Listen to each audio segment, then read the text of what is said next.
কত তাজা তাজা প্রাণ চলে গেল, একবারও ভাবো নাই যে নিজের মরণটার ডাক কখন এসে যাবে, কখন আজরাইল বাড়ির সামনে এসে আওয়াজ দিবে রেডি হ। তোমার চুলগুলো সাদা হয়, মনে হয় আজরাইল তোমাকে সিগন্যাল দিতেছে রেডি হ। কোন দিন যে আমার গালে দাড়ি উঠছে টের পাই নাই, আবার ওই দাড়ি সাদা হলো কোন দিন টের পাই নাই। একই রান্না করে আমার রাঁধুনি মা, তরকারিও এক, ভাতও এক, চুলায় রান্না করে। এই চালাক না বাঙালি শুনো, একই পাতিলার তরকারি, একই পাত্রের ভাত, একজনের হাতেই রান্না হয়েছে আমার মা রাঁধুনি। একই দস্তারখানে বসিয়া ওই খানা একই খানা, আব্বা খায়, আম্মা খায়, আমি খাই, বোনেরা খায়। মা বাবায় হয় দুর্বল, আমরা একই খানা খাইয়া হই শক্তিশালী সবল। এই পণ্ডিত এত বুদ্ধি লয়ে ঘুরো, জবাব দাও তো কারণ কি? একই খানা, বাপ মায় খাইয়া হয় দুর্বল, আমরা শক্তিশালী, কারণ কি? বুদ্ধিজীবী শেষ, চালাকি শেষ। কুত্তায় বাচ্চা দেয় 5টা, গরুতে বাচ্চা দেয় বছরে একটা। কেউ কুকুর জবাই করে না, কোটি কোটি কোটি গরু জবাই হয়, এরপরও গরু বেশি না কুকুর বেশি? তুমি এত বড় বুদ্ধিজীবী চালাক, বলো কারণ কি? কি ক্যালকুলেটর লও, কম্পিউটারে হিসাব মিলাও, মেমোরি লও, যদি বুঝো কোনো কাজ হয় না তো তুমি বুদ্ধিজীবী আর মুখে কইও না। তোমার জিবি টিভি সব হ্যাং হয়ে গেছে, কোনো জিবি নেই, বুদ্ধিও নেই। খাও মদ, তোমার বুদ্ধি হবে কেন? এই মদ পান করার বুদ্ধি আছে? ও বউরে মা কয়ে ডাকে, মদ পান করে কেউ জিকির করছে? বস্ত্র ঠিক থাকে না, অর্ধুলাঙ্গ হয় ঘুরে আর পুরা দেশের প্রধানমন্ত্রী এখন আমি। বউ বলে ঘরে চাল নাই, কত বোতলের দোষ, আমার কি? এরা বুদ্ধিজীবী। বুদ্ধিজীবীর কোয়ালিটি কি? মদ টানতে হবে, মদ, নাহলে বুদ্ধিজীবী হওয়া যায় না। গাঞ্জা খেতে হবে, নেশা পান করতে হবে, আলেমরে গালি দিতে হবে, তাই বুদ্ধিজীবী ইবারে কি বলে, মানবারে। আল্লাহ হেদায়েত দান করুন। সারা দুনিয়ায় বুদ্ধির শ্রেষ্ঠ গাইডের নাম কোরআন, আর এটা যার কাছে আছে সে হলো শ্রেষ্ঠ বুদ্ধিজীবী।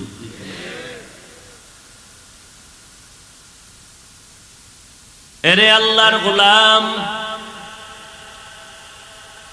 এই যুবক, হুজুরদের বোকা বলে দূরে রাখো, হুজুরেরা কিচ্ছু বুঝে না। তুমি কি বুঝছো বলো? একই রান্না খাইয়া মা বাবা দুর্বল, সন্তান কেন সবল? তুমি অনেক কিছু বুঝছো, বল, জবাব দাও। এই নাস্তিক, বলো আল্লাহরে দেখি না, মানি না। তুই যারে আব্বা কইয়া ডাকো তারে দেখছিলি নি? এটাই তোর বাপ, কেন ডাকো বাবা? মায়ে কইছে, হ্যাঁ এই লোকটা তোমার কি হয়? বাবা। তোর যেটা বাবা দলিল কি? মা কইছে এটা আমার বাবা।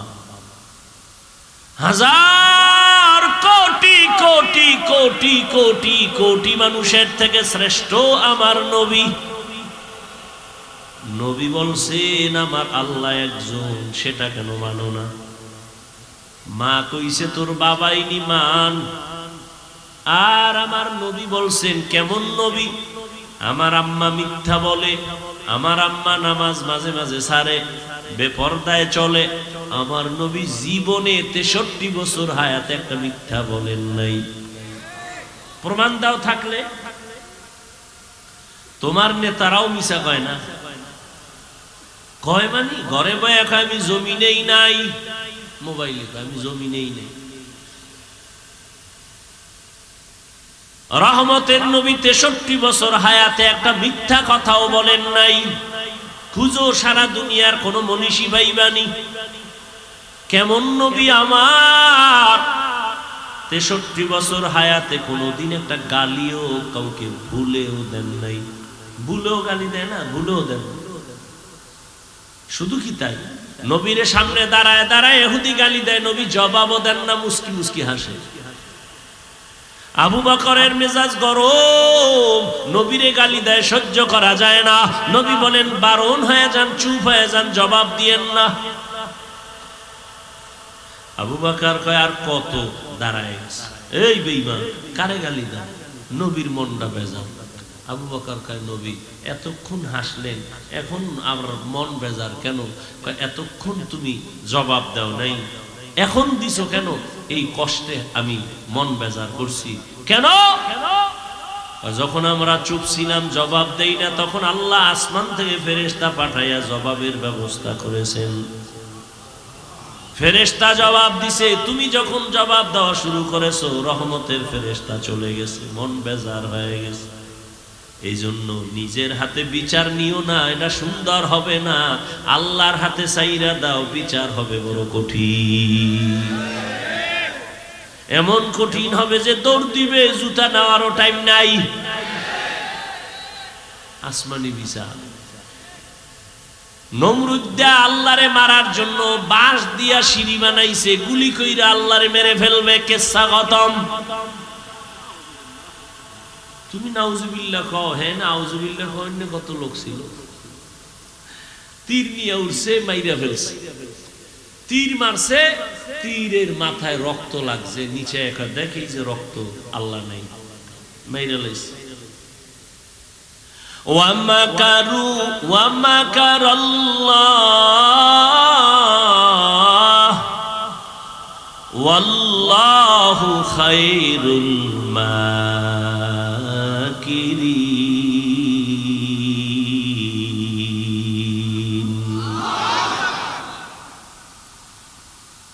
নমরুদ্দারে ধরে না ধরে না ধরে না ধরে না, হঠাৎ আল্লাহ ধরায় দিলেন। কোনো বাহিনী লাগে নাই, ফেরেশতা লাগে নাই, কোনো কিচ্ছু লাগে নাই, অস্ত্র লাগে নাই। নমরুদ্দারে সাইজ করতে বিমান, কামান, অস্ত্র লাগছে? কোন রাইফেল লাগছে? একটা অসুস্থ মশা মাথার আসল জায়গায় গিয়া ফাঁকে ফাঁকে একটা মিস কল দেয়, নমরুদের চান্দি গরম। এত ডাক্তার কবিরাজ, মাথা ঠান্ডা হয় না। হঠাৎ করে জুতার সাথে মোলাকাত, মাথায় লাগা মাত্র মাথা হিমেল হয়ে গেছে। নমরুদ চিৎকার দিয়া কয়, জুতার ভিতরে এত বরকত তো আগে জানি নাই। কোনো ঔষধ লাগবে না, ডাক্তার লাগবে না, জুতা মাথার সাথে টাচ করলেই মাথা ব্যথা কম, জোরে দিলে আরো কম। নমরুদ ঔষধ পাওয়া গেছে জুতায়, কেমন চান কফা। জুতার বাড়ি দিলে মাথা ঠান্ডা, বাড়ি বন্ধ করলে মাথা আবার গরম। কেমন মাইল, আসমানি মাইল দেখছেন, কঠিন। নমরুদ এখন জুতা মারার জন্য কে থাকবে বলে, কর্মচারী রেডি করো, জুতা মারবে আর বেতন নিবে। ওর কামি শুরু জুতার বাড়ি দেওয়া। কেমন কপাল যে জুতার বাড়ি খাওয়ার জন্য কর্মচারী ভাড়া। কর্মচারী ডেকে বলে, এই কর্মচারী, যত জোরে বাড়ি মারবি বেতন বাড়ামু। জুতার বাড়ি যত জোরে দিবি বেতন তত বাড়ায় দিব।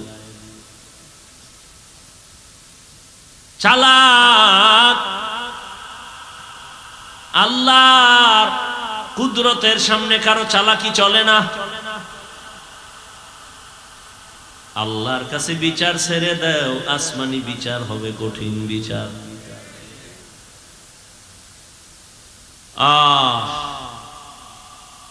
কইতুন কই গেছি, লাইনে আসি নাই, শেষ। দেশ লাইলে নাই, আমরা কেমনে থাই, সব আউলা জৌলা চলতেছে। ও আল্লাহর গোলাম, জবান এক মারাত্মক অস্ত্র।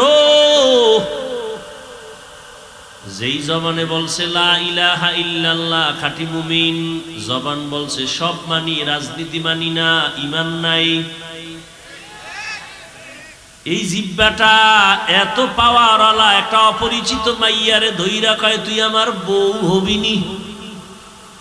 দুইজনের সামনে কয় হ্যাঁ তোরে স্বামী বলে মেনে নিলাম, বউ হয়ে গেছে। কে বানাইছে? হাত। কে? এই জবান লড়ায় আবার বউরে কয় তালাক। আছে? বিদায় হয়ে গেল। একই জবান বিচারপতি বিচারের চেয়ারে বসে ফাঁসির আসামিরে কয় মুক্ত করে দিলাম, ফুলের মালা নিয়া বাড়ি। আবার ওই একই জিহ্বা দিয়া নিরপরাধরে কয় পুলিশ হ্যান্ডকাপ লাগাও, ফাঁসি হয়ে যায়। একই জিহ্বার আওয়াজ। এই জিহ্বা বড় মারাত্মক, এটারে কন্ট্রোল করো, না হয় জাহান্নামে নিয়ে যাবে। কারণ এটা এত আউলা জাউলা অঙ্গ, এটা যে আমার কন্ট্রোলের বাইরে। ঘুমায়া রইছি আমি মরা, কিন্তু জিহ্বা চল চলে, জিহ্বা কথা কয়, আমি জানিও না কি কয়। কি একজনে ডাক দিছে, এই ভাই উঠ উঠ উঠ, বন্ধু ডাক দিছে, আজান হয়ে গেছে, আর কত ঘুমাবি? ও কাঁচা ঘুম, সারা রাত্র মোবাইলের হক আদায় করে শুইছে, তো কাঁচা ঘুম। ও চোখ খুইলেই দিছে গালি, কাঁচা গালি। ও থুইয়া দৌড়, তোর বন্ধুর গুল্লি মেরে। ঘুমের থেকে উঠা ফোন দিছে, কয়াছো বন্ধু? কয় বন্ধু বলিস না, কাঁচা গালি দিয়েছ, তোর সাথে কথা নাই। এই কথা বলা বলে না, আমি তো কোনো গালি দিই নাই, আমি কোনো গালি দেই নাই। যেই গালি দিছ এটা জমিনও নিবে না, আসমানও নিবে না। আল্লাহর কসম আমি গালি দিই নাই। কয় না, ঘুমের মধ্যে দিছ। কয় ঘুমের মধ্যে কি বলছি আমি কিছুই জানি না। তাহলে ঘুমের ভেতরে আমার হাত দুর্বল, পা দুর্বল, চোখ দুর্বল, কান দুর্বল, জিহ্বা সচল। এবারে আটকাই কেন? হাত নিজে আটকায় রাখা যায়, অন্যায় করলে বেঁধে রাখো, আর অন্যায় করবে না। চোখ যদি অন্যায় দেখে মেকআপ লাগাও, কালো চশমা লাগাও, দেখবে না। কান যদি অন্যায় আওয়াজ শুনে পট্টি লাগাও, আর অন্যায় আওয়াজ আসবে না। পা অন্যায় করে খুঁটির সাথে বেঁধে দাও, অন্যায় করবে না। পাঠানের বাড়ি পাঠান ঢুকছে চুরি করার জন্য, টের পাই এটারে ধইরা খুঁটির লগে পাও দুইটা বান্ধা থুইয়ে গেছে থানায়। স্যার তাড়াতাড়ি আইন, বাড়ির ভিতরে চোর ঢুকছে, বান্ধা রাখছি, তাড়াতাড়ি আইন। ওসি কয় কেমনে বাঁধছো? কয় পাও দুইটা খুঁটির সাথে বেঁধে রাখছি। হাত বাঁধছো? কয় না, হাত বান্ধি নাই। কয় তুমি কি তার সেরা নাকি হাত বান্ধো নাই? চোরায় যদি পায়ের রশির বান খুইলা খুইলা চলে যায়, ও কপালা দেখো ঠিকই তো।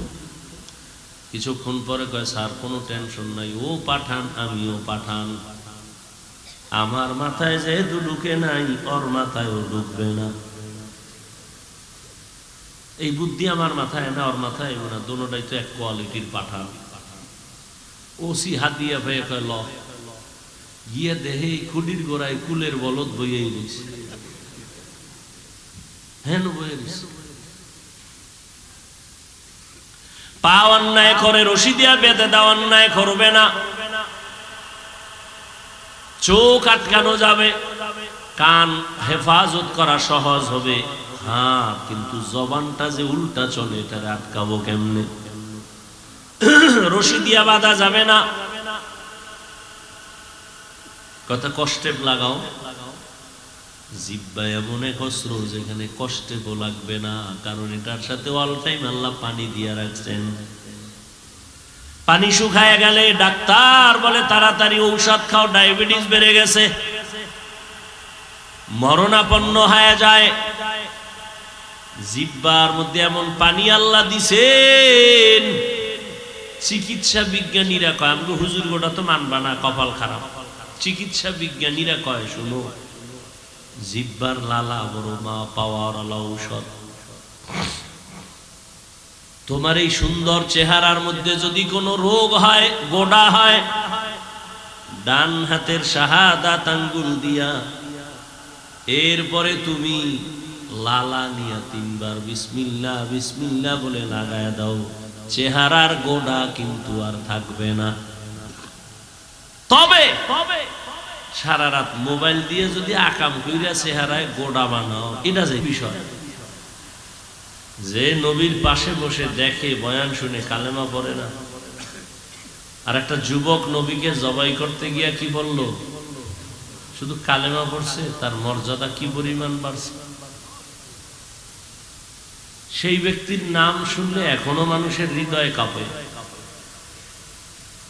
কে সেই ব্যক্তি? ধন্য ব্যক্তি হযরত ওমর। দিনের বেলা বিচার কাজ করেন, রাতের বেলা ঘুরে ঘুরে দেখেন প্রজাদের কি হালাত। আমি একজন মেম্বার, আমার ওয়ার্ডের মানুষকে বিপদে আছে না কি হালাতে আছে, ওয়ার্ডে ঘুরে ঘুরে দেখবেন। এটাই তো দায়িত্বশীলের কাজ, এটাই তো মানবতা। কেউ খাবে কেউ খাবে না বলে স্লোগান দিয়া নিজে খেয়ে ঘুমাবে, অন্যের খবর নিবে না। এটা ধান্দাবাজি, চান্দাবাজি, এটা মানবতা না।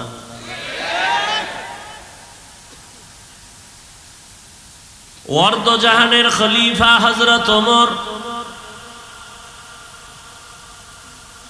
রাতের বেলা ঘুরে ঘুরে দেখেন কার কি হালাত। হঠাৎ করে তাকায় দেখেন পাহাড়ের পার্শ্বে জঙ্গলের কিনারে একটা ঝুপড়ি, ছোট ঘরে বাতি জ্বলে, বাতি। ওমর ওখানে গিয়া চুপি চুপি দাঁড়াইছে, গোপন, নিজে আত্মগোপন থেকে কথা শুনতেছে। ভেতরে কারা শুনতেছে? ঘরের ভেতরে 2 নারীর আওয়াজ, একটা মা আর একটা তার মেয়ে। মা ডেকে ডেকে বলে, আগামীকাল বাজারে দুধ, গাভীর দুধ বিক্রি করতে নিবি, পানি বেশি দিয়া নিস। মেয়ে বলে, মা আর বলবা না, ওমর জানলে ফাঁসি দিয়া দিবে। মা বলে, ওমর দেখবে না, মিশায় নিস। মেয়ে বলে, মা যদিও ওমর দেখবে না, তবে ওমরের আল্লাহ তো দেখবেন। ওমর কথাগুলো শুই না চুপচাপ চলে গেছেন। পরের দিন আদালতে ডাকিয়া তাদের জিজ্ঞাসা করলেন, আপনাদের খানার কোনো পেরেশানি নাই, সব আপনাকে দেই। আর মাকে বলে, আপনার কাছে একটা প্রস্তাব রাখলাম, ভাবতে থাকেন। আমার রাজ্যের ভেতরে এমন এক মেয়ে আছে, আল্লাহ ভোলা। এই মেয়েটার মধ্যে আমার আল্লাহর এত ভয়, আপনি মা যদি রাজি থাকেন, এই মেয়েটাকে আমি ওমরের ছেলের জন্য বিবাহের বন্ধনে নিতে চাই। এরাও রাজনীতি করছেন।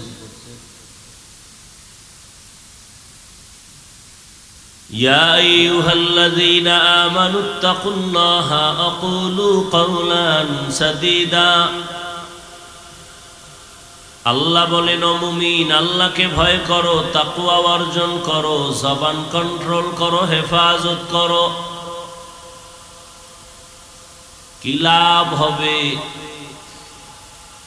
ইউসলিহ লাকুম আ'মালাকুম ওয়া ইয়াগফির লাকুম যুনুবাকুম। 1 নাম্বার লাভ, তোমার জীবনের আমল কবুল হবে। দ্বিতীয় লাভ, তোমার জীবনের সব গুনাহ মাফ হয়ে যাবে। সুবহানাল্লাহ। যেই তালে বিড়ি টানেন, মিথ্যা বলেন, গীবত করেন, গালাগালি করেন, এই জবানে সুবহানাল্লাহ আসবে, একটু সময়ের দরকার, এত তাড়াতাড়ি আসবে না। ومن يطع الله ورسوله যে বাজারা আল্লাহ তার রাসূলের ইতাআত করবেন, অনুসরণ করবেন, ফাকাদ ফাযা ফাওজান আযীমা, তাদের বিজয় হবে চূড়ান্ত বিজয়।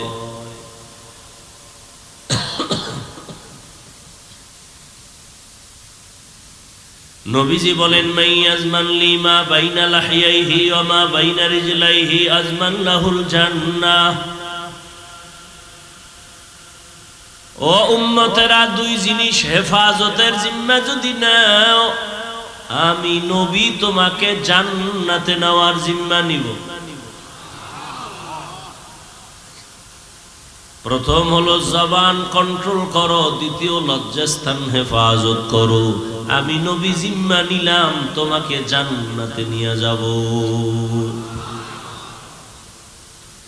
আয়াত আর হাদিসের মূল আলোচনা, জবান কন্ট্রোল করো,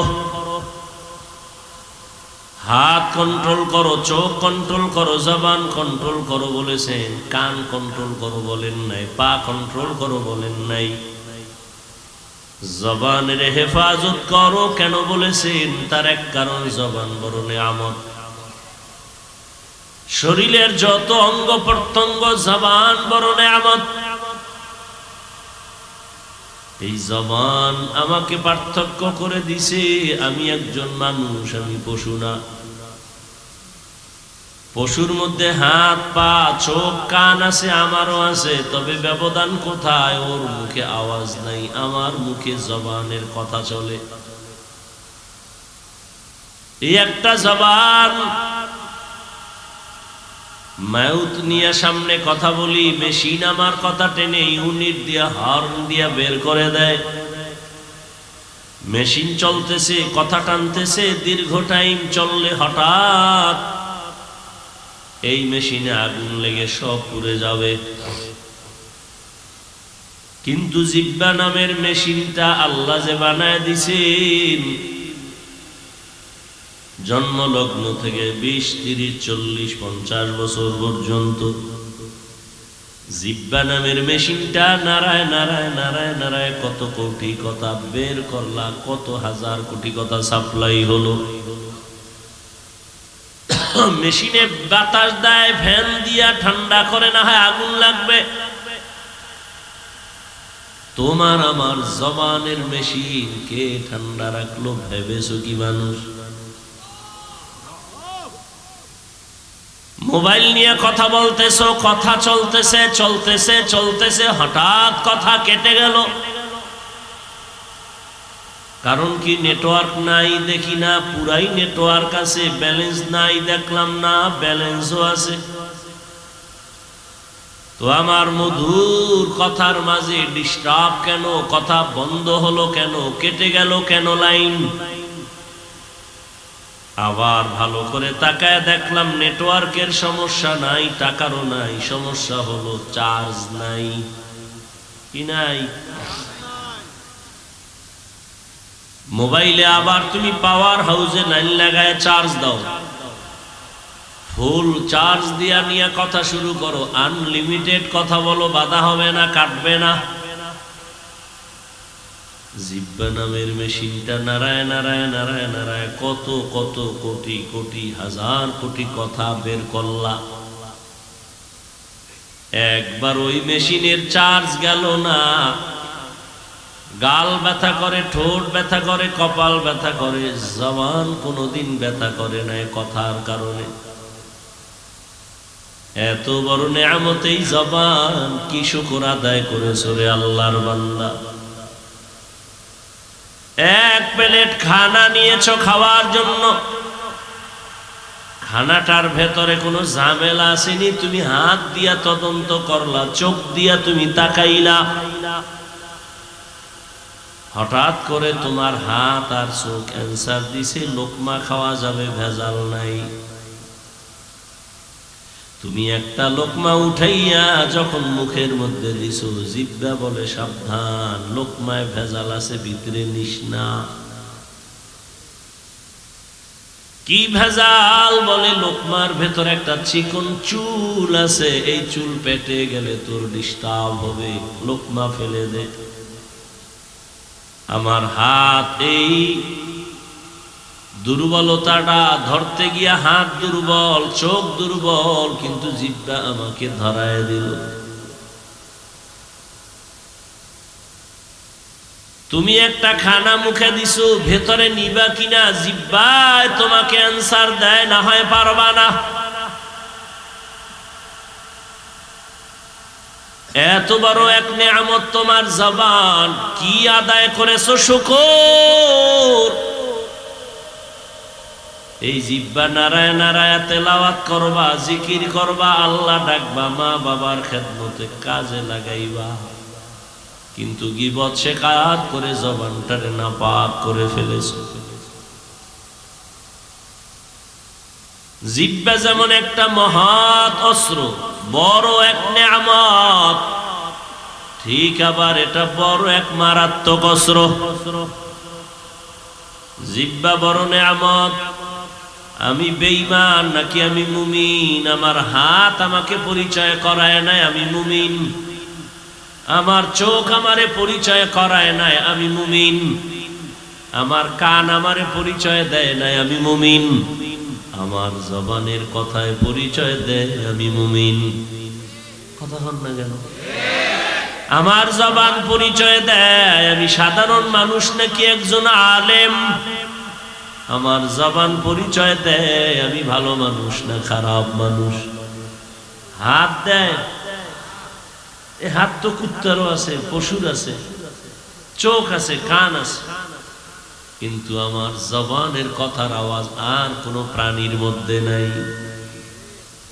এত বড় নেয়ামত, আবার বয়ও আছে এটার, এত পাওয়ার, ডানে কাটে বামে কাটে, ব্লেডের মতো চারদিকে ধার। হাদিসে পাকে রহমতের নবী বলেন, প্রতিদিন সকালবেলা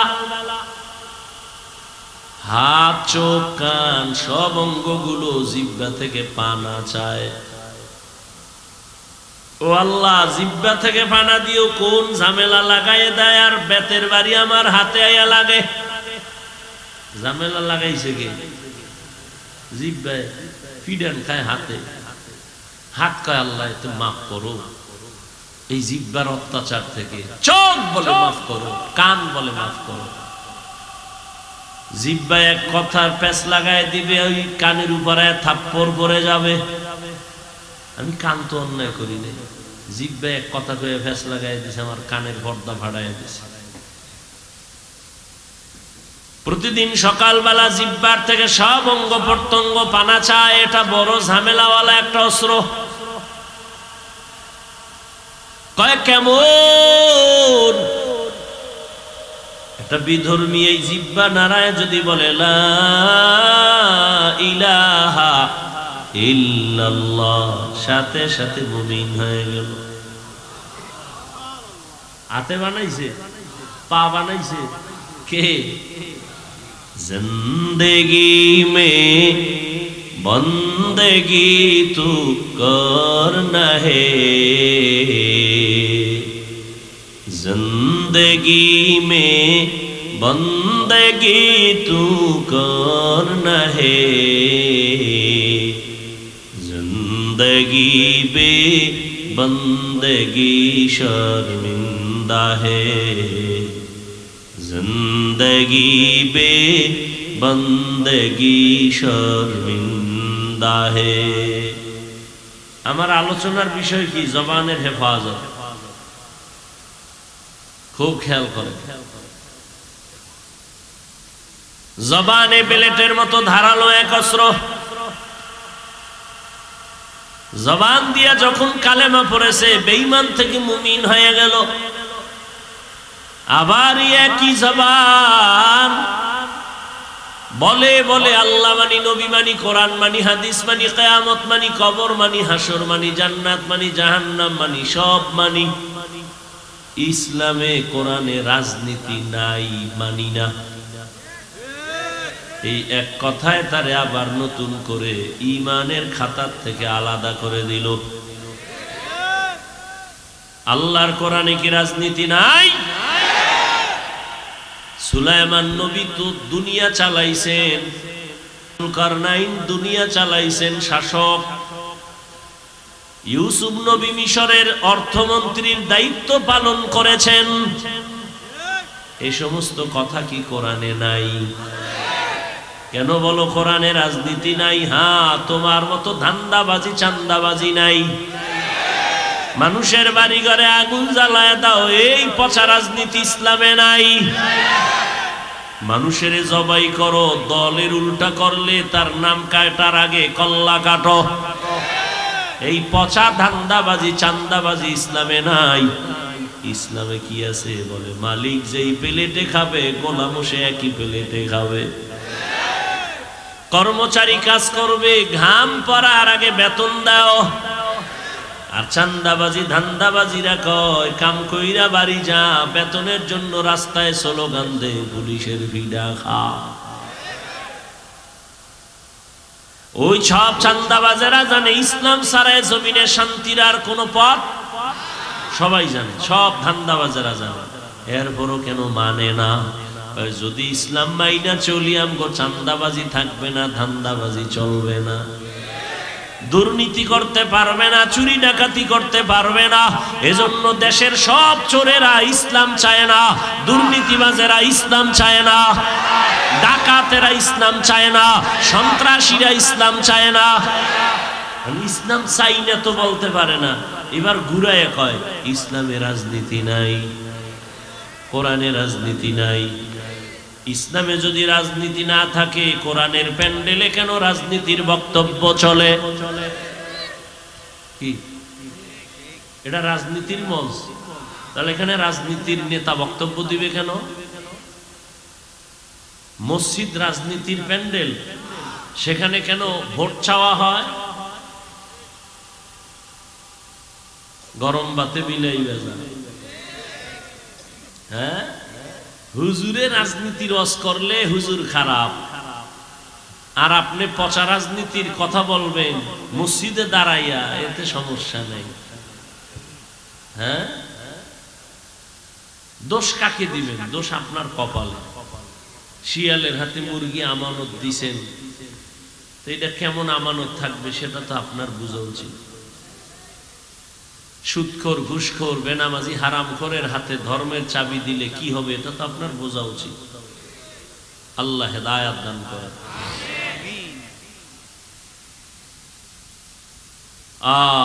মসজিদের ইমাম সাহেব পিওর মানুষ, কোনো দল করা যাবে না। কমিটির লোকেরা পচা পচা দল করবে, বাধা দেয়া যাবে না। কি ইমাম সাহেব করলেই ঝামেলা। আমি সেদিন বলেছি এই স্লোগান আর এই বেয়াদবি কতকাল না, আর বেয়াদবি না, আর জুলুম না। কাফনের কাফন হাতে রেডি রাখো, জালেমের বিরুদ্ধে আবার আন্দোলনে নামতে হবে। মুসলমানের আন্দোলন একবার না বারবার? বলো, মুসলমানের আন্দোলন বারবার। মুসলমান জীবন একবার দেয় না, বারবার। কি মুসলমানের জীবন বারবার, একবার না। কাফনের কাফন রেডি রাখো। আমরা ক্ষমতার চেয়ার চাই না, এমপির চেয়ার চাই না, কারণ দুনিয়ার সব চেয়ারের থেকে কোরআনের চেয়ারের দাম বেশি।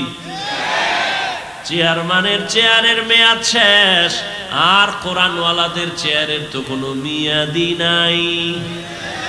আবার শেষ হবে কি? টাকা দিয়া সম্মান কিনলে একবার পায় ফুলের মালা, ফাইনালে জুতার মালা। আর আমার আল্লাহর দেওয়া সম্মান নিলে দুনিয়ায় বাদশাহ, পরকালেও বাদশাহ। ভাইরা আমার, স্বাধীন স্বাধীন কয়ে ঘুমাও। আমি তো বলি মুসলমান তো স্বাধীন বলে দিব্যি আরামে নিশ্চিন্তায় ঘুমাবে ওই দিন এদেশের আলেম ওলামারা সিনা টান করে কোরআনের কথা বলবে, কোনো বেনামাজি হারামখোরের অনুমতি লাগবে না যেই দিন। মুসলমানেরা আরামে নিশ্চিন্তায় ঘুমাবে সেই দিন। এদেশের মসজিদ আর মাদ্রাসার মধ্যে কমিটিতে বেনামাজি থাকবে না যেদিন। হবে কোনদিন? আল্লাহ কেমনে হবে, কেমনে হবে? আপনারা ওয়াজে বসছেন, ফজর পড়েন নাই, জোহর পড়েন নাই, আসর পড়েন নাই, মাগরিব পড়েন নাই, এশা পড়েন নাই, টাটকা আশিকে রাসূল ওয়াজ হচ্ছে। আবার বেপরদা ওয়াজের উপলক্ষে মার্কেটে বেপরদা নারী পুরুষেরা ঘুরছে। ওয়াজে আইসা বেলুন কিনছে, বেলুন প্লাস্টিকের মাছ কিনা বাড়ি যায়। ম্যাডাম কয় ওয়াজ থেকে কি পাইছো? কয় মোনাজাতে বেলুন কবুল হয়ে গেছে। হাসো। মুসলমানের কপাল কত খারাপ। বেহেশতের বাগান বসলেই গুনাহ মাফ, কিন্তু কপাল খারাপ। বসছে বেহেশতের বাগানে, করতেছে কবিরা গুনাহ গজবের মোবাইল নিয়া। কত কপাল খারাপ। হ্যাঁ, বিড়ির প্যাকেটে লেখা ধূমপানে মৃত্যু ঘটায়, এরপরও টানে। এরা কপাল পোড়া ছাড়া কি? বসছে বেহেশতের বাগানে, করতেছে ফটো বিনা কারণে, সরকারের অর্ডার ছাড়া, প্রয়োজন ছাড়া, মদিনার অনুমতি ছাড়া যে কোনো কারণে ছবি তোলা 1000 কোটি বার কবিরা গুনাহ, হারাম। বসছেন বেহেশতের বাগানে, করতেছেন কবিরা গুনাহ। মোবাইল সামনে নিয়ে কলবের দরজা বন্ধ করে রাখছি আর স্লোগান দেয় দিনকে বদলে দাও। এই জন্য খালি দিন বদলায়, শান্তি আসে না। কারণ আগের দিনে সুদখোর, এখন দিন বদলাইয়াও সুদখোর। আগের দিনে গাঞ্জাখোর, দিন বদলাইয়াও গাঞ্জাখোর। এজন্য সব নবীদের আওয়াজ, আলেমদের আওয়াজ, সাহাবাদের আওয়াজ, দিন বদলানো দরকার নাই। দিন বদলে দাও না, না না, আসলটারে বদলাও, দিন নয়, দিল বদলাও। দিল দিল দিল কি বদলাও? দিলকে বদলে দাও। যদি দিল বদলাইয়া যায়, এসপি সাহেব চেয়ারে বসিয়াও কারো উপরে জুলুম করবে না। দিলকে যদি বদলে দাও, ওমরের মতো বসে দিনের বেলা বিচার করবে, রাতের বেলা ঘুমাবে না, খবর নিবে আমার জনগণের কি হালাত। तुको जाओ सुन्नते अहमद को जाबा मुहम्मद कैबुअद निस्बतुरा कार शैता मी कुनी नामत बोली गर्वनी लस्तो लानो बरवली। খারাপ লাগে এমন ওয়াজ কোন ইমাম সাহেব জুমায় করলে আসর পড়াবার সুযোগ আর হবে? ওই যে শিয়ালের হাতে মুরগি কথা হয়। এই বয়ান আমি যা কইছি এতক্ষণে, জুমায় যদি কোনো খতিব সাহেব দেয়, আসর পর্যন্ত আর থাকার উপায় আছে? কেন? শিয়ালের হাতে মুরগি। আল্লাহ হেদায়েত দান করুন।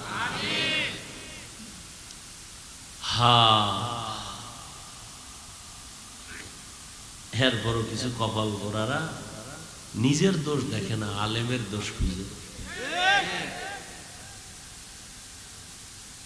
আলেমের বিরোধিতা করা মানে চূড়ান্ত মা বাবার অভিশাপ কপালে নেওয়া। ওর উপরে আমার আল্লাহ বেজার। আল্লাহ যে ওর উপরে বেজার তার প্রথম প্রমাণ সে আলেমের বিরোধিতা করে।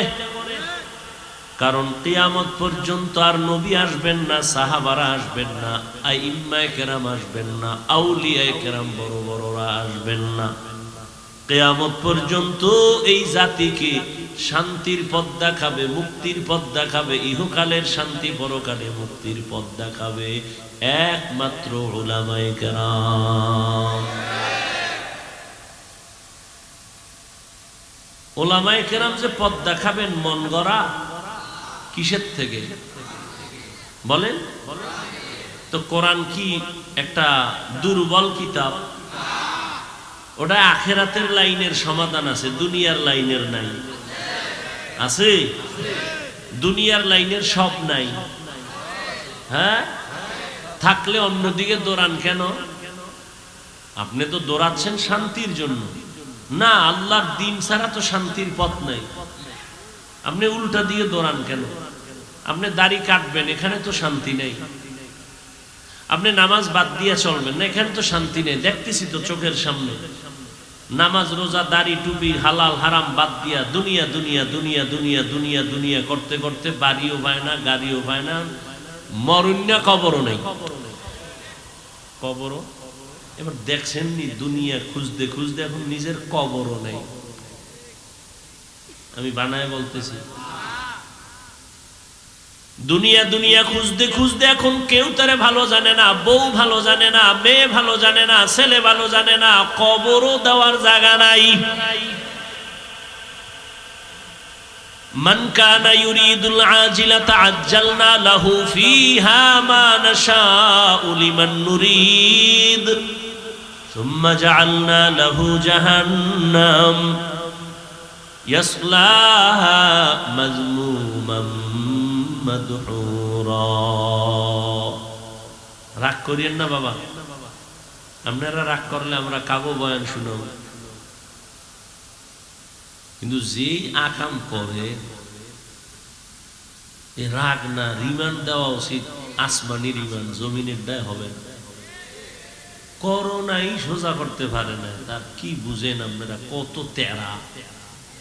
করোনা হওয়ার পরেও হেই আগের হারাম কোন এখনো হারাম খায়। করোনার মতো মহামারী দেখাও মা মরে গেছে, বাপ মরে গেছে, সব শেষ, এর পরেও আলেমের বিরোধিতা করে। তো কি পরিমাণ তেরা!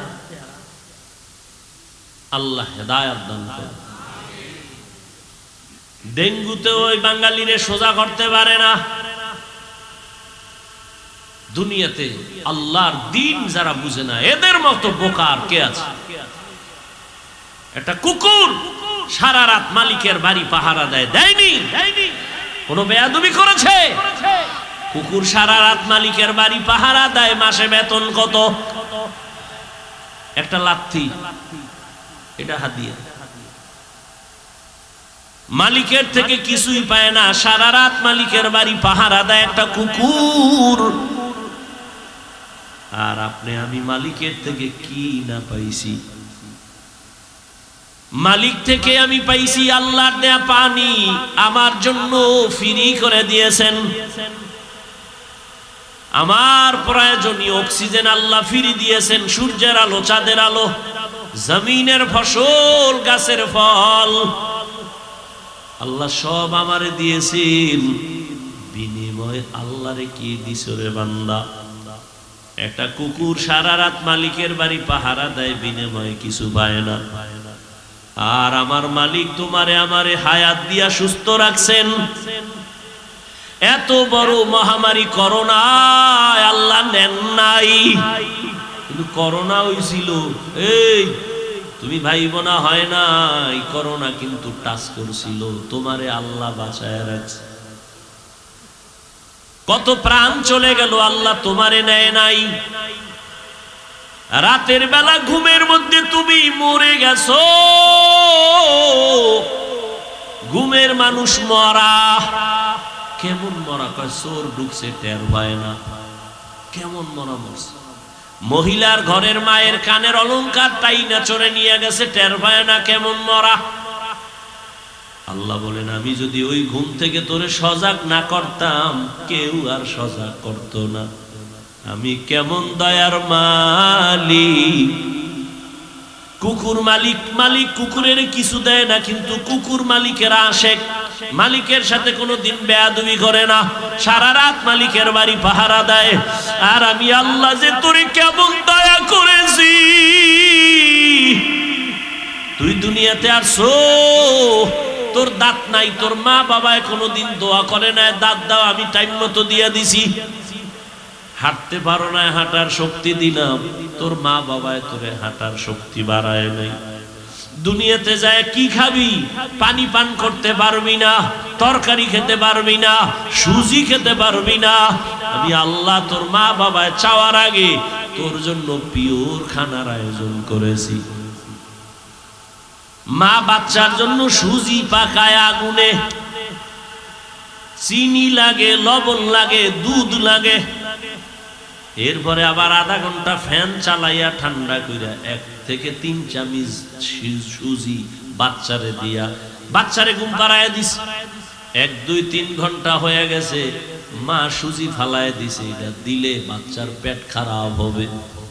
আর আমার মালিকের এখনো চিনো না। আমার আল্লাহ বলে, দেখ মায়ের বুকে তোর জন্য কেমন দুধের আয়োজন করছি রে বাবা। যেই দুধ বেশি ঠান্ডাও না, ঘনও না, চিনিও লাগবে না, লবণও লাগবে না, পানিও লাগবে না।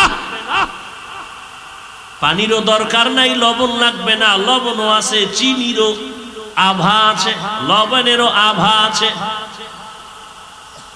ও বান্দা বেশি ঠান্ডাও না, গরমও না, বেশি গরম না আবার ঠান্ডাও না। আবার এই যে দুধ থাকবে, তুই গরম চা, গরম দুধ, গরম সুজি যদি বান্দা ফ্লাক্সে আটকায় রাখো 24 ঘন্টার বেশি, পৃথিবীর কোনো ফ্লাক্সে গরম রাখতে গ্যারান্টি দেয় না। আর আমি আল্লাহ যে ফ্লাক্স কুদরতের বানাইছি, 2 বছর পর্যন্ত মায়ের দুধ পান করবি, 1 সেকেন্ডের জন্য কখনো এই দুধ নষ্ট হবে না। আমি আল্লাহ তোরে কত আদর করে বানাইছি, বল আমি আল্লাহরে কি দিছো? এরে ঘরে বিদ্যুৎ চালাও, সূর্য দিয়ে বিদ্যুৎ আবিষ্কার করছে, বিল দাও। আমি মাওলার সূর্যের আলো ভোগ করলি, কয় টাকা বিল দিছো? দোকান থেকে এই যে 1 বোতল পানি কিনো, কত দাম? কত এটা? হ্যাঁ 20 টাকা। হ্যাঁ, আজে বাজে কামাই করো আর খাও। 1 বোতল পানি 20 টাকা দিয়ে কিনছো। আমি মাওলার দেওয়া কত টন পানি ফ্রি ব্যবহার করলি, কয় টাকা দিছো? অক্সিজেন, তোর শ্বাসে সমস্যা, হসপিটালে শুয়ে পড়ছো, পাইপ লাগায় অক্সিজেন দিছে, 6 ঘন্টা 1 লাখ কি? আর আমি মাওলা ফ্রি অক্সিজেন ভোগ করলি, বল কয় টাকা বিল দিছো? আমি আল্লাহ তোর কাছে বিল চাই না, কিচ্ছু চাই না, কিচ্ছু চাই না, কিচ্ছু চাই না। সারা রাত নামাজ পড়বি, চাই না। 12 মাস রোজা রাখবি, তাও চাই না। ঘন্টাকে ঘন্টা তেলাওয়াত করবি, তাও চাই না। আমার চেন আমি আল্লাহকে ভালো করেছেন। 24 ঘন্টা জিকির করবি, চাই না। 24টা ঘন্টা তুই নামাজের সেজদায় থাকবি, আমি আল্লাহ চাই না। আমি আল্লাহ চাই 24টা ঘন্টা দিয়া রাত দিন কাবার বানায় দিছি। এই 24 ঘন্টার মধ্যে 22 ঘন্টার সময় তোর ব্যক্তি পার্সোনাল কাজে লাগায় দে। ব্যবসায় লাগা, চাকরিতে লাগাও, লেখাপড়ায় লাগাও। যাও, 22 ঘন্টা তোর থাকলো। কয় ঘন্টা? এই 2 ঘন্টা আমারে দিবি না, তোর কল্যাণে আখিরাতের অ্যাকাউন্টে জমা রাখবি। আমার আল্লাহর কোনো কল্যাণ নাই, তোর কল্যাণ। তবে এই 2 ঘন্টাও কিন্তু একসাথে দেই না, ভাগ কইরা দিছি, যাতে তোর ব্যবসার ক্ষতি না হয়, চাকরির ক্ষতি না হয়, লেখাপড়ার ক্ষতি না হয়।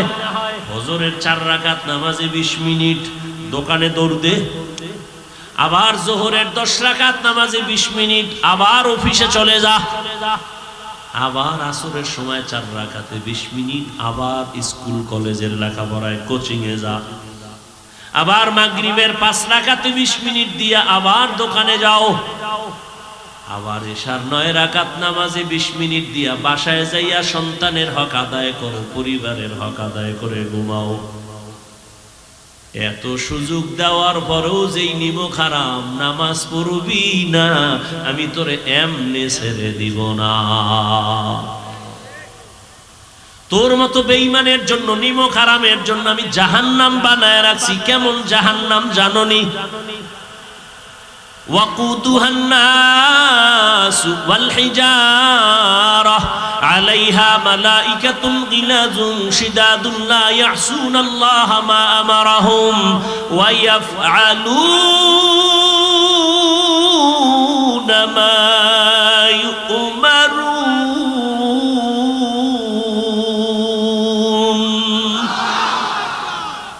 নাফরমান তোদের জন্য এমন জাহান্নাম বানাইছি যে জাহান্নামের ইন্ধন হবে মানুষ আর পাথর। দুনিয়ার আগুন থেকে হাজার হাজার হাজার গুণ জাহান্নামের আগুন তাপ বেশি। দুনিয়ার আগুন হাতে লাগলে হাত জ্বলে, পা লাগলে পায়ে জ্বলে। জাহান্নামের আগুন যেখানেই লাগবে কলিজা পর্যন্ত ভুনা হয়ে যাবে। দুনিয়ার আগুন পাতলা, এটারে জ্বালানোর জন্য নরম জিনিস লাগে, কেরোসিন লাগে, খের কুটা দিয়া জ্বালায়। আর জাহান্নামের আগুন এতটাই কঠিন, ওই জাহান্নামের আগুন জ্বালানোর ক্ষেত্রে আমি প্রথম ব্যবহার করব মানুষ আর পাথর। কোন মানুষ? বলে না আল্লাহ ওই মানুষ যারা গুনাহগার হইয়া জাহান্নামী হইয়া কবরে যাইবা, তোমারে দিয়ে আল্লাহ জাহান্নামের আগুন প্রজ্বলিত করবে। এই ভয়ই তো সাহাবায়ে কেরামদের কান্নার আওয়াজ। রহমতের নবী আম্মা জান আয়েশা রাদিয়াল্লাহু আনহার হুজরায় বসে কান্না করেন গুনগুন করে। আম্মা জান আয়েশা রাদিয়াল্লাহু আনহা বলেন, ইয়া রাসূলুল্লাহ কাঁদেন কেন? আমি আয়েশার কোনো বেয়াদবি হয়েছে? কয় না না না, তো কাঁদেন কেন? রহমতের নবী বলেন, হে আয়েশা, আমি মাঝে মাঝে কান্না করি দুই কারণে। একটা কারণ, আমার জীবন ছিল এক সময় বড় কষ্টের জীবন, তুমি দেখোই নাই। কেমন কষ্টের জীবন? বলে আমি দুনিয়াতে আসিয়া কোনদিন আব্বার চেহারা দেখি নাই। 6 বছরে মা হারা অসহায়, চতুর্দিকে আমার দুশমন আমার পথে পথে কাটা দেয়, বাড়ির চারপাশে দাঁড়ায় আমারে জবাই করবে। আমি একদিন আব্বু বলেও ডাক দিতে পারি নাই। সন্তান বিপদে পড়লে বাবারে ডাকে, আসো আমারে অমুকেরা বিপদে ফেলতে চায়। মা আসতে পারে না, তবে টেলিফোনে দোয়া চায়, আম্মু দোয়া করিও বিপদে পড়ছি। আমি মুহাম্মদ আয়েশা জানো এমন বিপদ চারদিকে, আমার মাও নাই যার কাছে দোয়া চাবো। আমার বাবা নাই, আমি বড় ইয়াতীম। আমার আত্মীয় স্বজন সবাই আমার দুশমন, আমাকে মারতে চায়। একদিন আর দুদিন না, 3টা বছর আমাকে শিয়াবে আবু তালিবের মধ্যে গৃহবন্দী করে রাখছে। পানি দেয় না, খানা দেয় না। আমি গাছের পাতা ছিঁড়ে ছিঁড়ে চাবাইয়া চাবাইয়া পেটের ক্ষুধা নিবারণ করেছি। ওই সময় আমার সান্ত্বনা দেওয়ার মতো একজন আল্লাহর বান্দি ছিল, না হলো খাদিজা। আরবের বড় ধনী নারী, সুন্দরী রূপসী, গুণবতী, বড় দামি। এত টাকা তার ছিল, আমাকে সব দান করে দিল। ওই খাদিজা, আমি হেরা পাহাড়ে থাকতাম, মহিলা হইয়া ওই পাথরের পথ পাড়াইয়া হেরা পাহাড়ের উঁচাই গিয়ে আমারে নাস্তা পৌঁছাইতো। আমি দিনের দাওয়াত দিয়া রাতে ঘরে আইসা সালাম দেওয়া মাত্র দরজা খুলতো। বলতাম, আপনি কি ঘুমান না? খাদিজা বলতো, না নবী আমি ঘুমাই না, রহমতের নবী এসে যদি কষ্ট পায় আমি ধ্বংস হয়ে যাব। ওরে আয়েশা, ওই খাদিজার কথা যখন মনে পড়ে চোখের পানি ধরে রাখতে পারি না। আর কান্না হলো, কিয়ামতের কথা যখন আমার মনে পড়ে, আমার উম্মতের মায়ায় চোখের পানি রাখতে পারি না। কিয়ামতের মাঠ এত কঠিন, সূর্যটা নিচে নেমে আসবে, সূর্যের গরমে মাটির জমিন তামা হয়ে যাবে। অন্যদিকে জাহান্নামের আওয়াজ। নবী বলেন, আয়েশা, জাহান্নামের চিৎকারে হাসরের ময়দানটা থরথর করে কেঁপে উঠবে। ওদিকে আমার আল্লাহ রাগান্বিত আওয়াজ দিবেন, লিমানিল মুলকুল ইয়াউম লিল্লাহিল ওয়াহিদিল কাহ্হার। আল্লাহ বলবে গুনাহগারেরা, ও রাজা বাদশারা আসো, আজকের আদালতে রাজত্ব কার, জবাব দাও। কেউ জবাব দিবে না। আল্লাহ বলবে মহারাগে রাগান্বিত আল্লাহর। সূর্যের গরম, জাহান্নামের আগুনের গরম, ওদিকে আল্লাহ রাগান্বিত আওয়াজ দিবেন। নবী বলেন অবস্থা এতটাই ঘোলাটে, ওদিকে নারী পুরুষ সব উলঙ্গ দাঁড়ানো। আম্মা জান আয়েশা বলেন লজ্জা লাগবে না, মহিলাও উলঙ্গ পুরুষ? নবী বলে এতটাই ভয়ঙ্কর হবে, কেউ কারো দিকে তাকানোর সুযোগ হবে না, কেউ কারো দিকে তাকাবেও না, সবাই কান্না শুরু করবে। সূর্যের গরম সইতে পারি না। বেনামাজি গুনাহগারের মাথার মগজগুলো টাস টাস করে ফেটে যাবে। পায়খানার রাস্তা দিয়ে পেটের নারী ভুঁড়িগুলো পড়তে থাকবে, পানি পানি বলে চিৎকার মারবে। আল্লাহ রাগান্বিত হয়ে বলবে ওরে ও রক্তপুঞ্জগুলো গরম করিয়া গিলাস ভরিয়া দাও। যখন গিলাস ভরিয়া দিবে, পিপাসায় মুখে দিবে, মুখের চামড়াগুলো খসে খসে পড়ে যাবে। ওদিকে জাহান্নামের আওয়াজ চিল্লায় বলবে আল্লাহ বেনামাজিগুলো কই, তাড়াতাড়ি আমার পেটে দাও, নাফরমান গুলোরে দাও, আমার পেটে বড় ক্ষুধা। নবী বলেন আয়েশা, নবীরা পর্যন্ত সেজদায় পড়ে কান্না শুরু করবেন। আল্লাহ উপায় কি হবে? উম্মতেরা পাগলের মতো দৌড়াবে ঈসা নবীর কাছে, মুসা নবীর কাছে। সবাই বলবে আমি পারবো না, যাও। এক পর্যায়ে সব নবীরা কাঁদবে, কেউ কাছে যাবে না। উম্মতের কথাও চিন্তা কোনো নবী তখন করবেন না। উম্মতেরা নিরুপায় হইয়া হাসরের ময়দানে খুঁজতে খুঁজতে আমি মুহাম্মদের তালাশ করবে। আম্মা জান আয়েশা বলেন আপনাকে কই পাবে ওই দিন? নবী বলেন আমি আমার মালিকের কুদরতের সামনে মাকামে মাহমুদে সিজদায় পড়ে আমিও কান্না করব। তবে মুসা নবীর কান্না আমার কান্না এক না, ঈসা নবীর কান্না, ইব্রাহিমের কান্না, আদমের কান্না, আমার কান্না এক না। তারা কাঁদবেন আর বলবেন আল্লাহ আমারে বাঁচাও। আর আমি বারবার কাঁদবো আর বলবো আল্লাহ আমার উম্মতের বাঁচাও। আমার একটা উম্মত যেন জাহান্নামে না যায়। যদি আমার উম্মতের আগুনে জ্বালাও, আমি নবী জান্নাতের দরজায় যাব না। আল্লাহ বলবে নবী মাথা উঁচু করেন, উম্মতগুলো ধরে ধরে বেছে বেছে জান্নাতের দিকে নিয়ে যান। নবী বলেন আমি তখন কান্না বন্ধ করে আমি আমার উম্মতগুলো ধরে ধরে আমি কাউসারের পানির কিনারায় নিয়ে যাব। আমার উম্মত, আম্মা জান বলে উম্মত চিনবেন কিভাবে? কোটি কোটি মানুষের ভেতরে। নবী বলেন আয়েশা আমার উম্মত যারা 5 ওয়াক্ত নামাজ ওযু বানাইয়া করত, তাদের ওযুর জায়গা নূরের আলোতে ঝলমল করতে থাকবে। আমি কাউসারের পানি পান করাইয়া পিপাসা নিবারণ করব। হঠাৎ করে পর্দা পড়ে যাবে, এখনো লাইনে উম্মত বাকি, এরা পানি পায় নাই। ও ফেরেশতা পর্দা দিলা কেন? বলে এরা আপনার ভেজাল উম্মত, আপনি না, এরা নবীর সুন্নাত জবাই করেছে, নামাজ পড়ে নাই, পর্দা করে নাই। নবী তখন বলেন আয়েশা আমি রাগ করে বলবো সহকন সহকা, ভেগে যা তোরা ভেগে যা।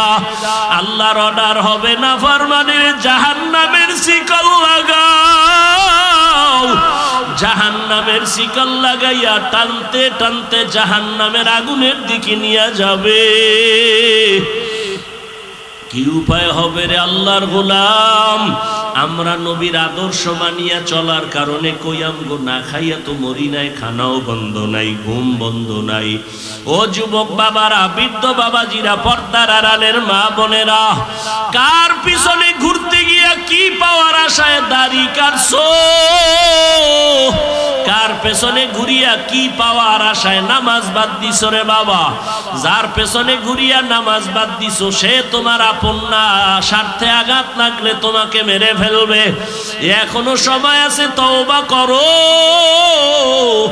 স্কুলে পড়ো, কলেজে পড়ো, চাকরি করো, ব্যবসা করো, তবে মা বাবার দোয়া নিয়ে চলো, নবীর তরিকা মেনে চলো, শিক্ষকের দোয়া নাও, আলেমের দোয়া নাও। তোমার মতো কত যুবক জেনারেল লাইনে থাকিয়াও নামাজ ছাড়ে না, স্কুলে পড়ে নামাজ পড়ে, কলেজে পড়ে নামাজ পড়ে, তুমি কেন পারবা না? তোমার মতো যুবক আজকে তাকায়া দেখো ব্যবসা করে নামাজ ছাড়ে না, তুমি কেন পারো না? RAB, army, police, BDR, professor, engineer, doctor, OC, DC, SP নামাজি অভাব নাই, তুমি পারো না কেন? এখনো সময় আছে, তওবা করে নাও।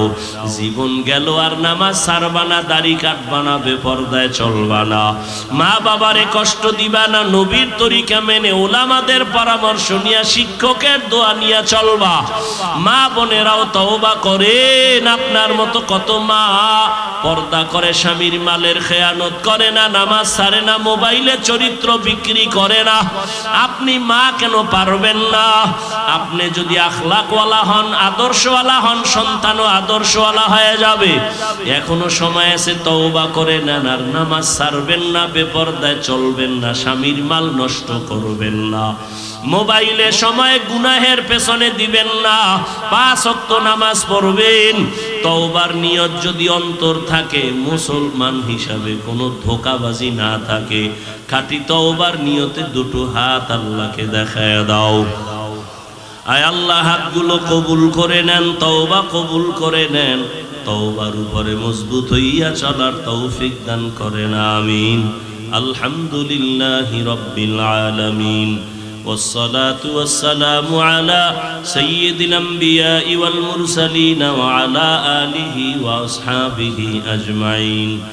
يا أرحم الراحمين، يا أرحم الراحمين، يا أرحم الراحمين، رب ارحمهما كما ربياني صغيرا। ও দয়ার মালিক, আমরা গুনার বোঝা নিয়ে আপনার দরওয়াজায় হাজির। তওবার নিয়ত করেছি, আর দাড়ি কাটবো না, নামাজ ছাড়বো না, বেপরদায় চলবো না। ও আল্লাহ, আমাদের তওবা কবুল করে নেন, নবীদের তরিকা মেনে চলার তৌফিক দান করেন। উলামায়ে কেরামের দোয়া নিয়ে, পরামর্শ নিয়ে, মা বাবার দোয়া, শিক্ষকের দোয়া নিয়ে চলার তৌফিক দান করেন। মা বোনদের আবেদা বানায় দেন, পর্দাওয়ালা বানায় দেন, সন্তান নেককার বানায় দেন। আয় আল্লাহ, যারা লেখাপড়া করে পরীক্ষার্থী কামিয়ে বিধান করেন। আমার কলিজার যুবকদের নামাজি, কোরআন পড়নেওয়ালা বানায় দেন। মোবাইলের গুনাহের থেকে হেফাজত করেন। ঘরে ঘরে, দোকানে, প্রত্যেকটা পরিবারে শান্তি দান করেন। রুজি রোজগারে হালাল ভাবে বরকত বাড়ায় দেন, অভাব দূর করে দেন, সুন্নাতলা জীবন দান করেন। আয় আল্লাহ, নবীজির রওজা বাইতুল্লাহ জিয়ারতের তৌফিক দান করেন। আয় আল্লাহ, মাদ্রাসা, মসজিদ সহ সমস্ত শিক্ষা প্রতিষ্ঠান নবীর তরিকায় কবুল করে নেন। আমাদের পর